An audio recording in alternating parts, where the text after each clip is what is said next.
اور ہم اس طرح ابراہیم کو آسمانوں اور زمین کے عجائبات دکھانے لگے تاکہ وہ خوب یقین کرنے والوں میں ہو جائیں۔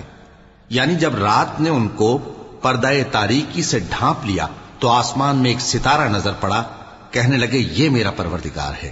جب وہ غائب ہو گیا تو کہنے لگے کہ مجھے غائب ہو جانے والے تو پسند نہیں۔ پھر جب چاند کو دیکھا کہ چمک رہا ہے تو کہنے لگے یہ میرا پروردگار ہے۔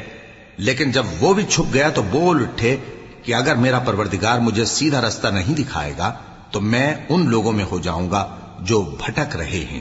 پھر جب سورج کو دیکھا کہ جگمگا رہا ہے تو کہنے لگے میرا پروردگار یہ ہے، یہ سب سے بڑا ہے۔ مگر جب وہ بھی غروب ہو گیا تو کہنے لگے لوگو، جن چیزوں کو تم اللہ کا شریک بناتے ہو میں ان سے بیزار ہوں۔ میں نے سب سے یکسو ہو کر اپنے آپ کو اسی ذات کی طرف متوجہ کیا جس نے آسمانوں اور زمین کو پیدا کیا ہے، اور میں مشرکوں میں سے نہیں ہوں۔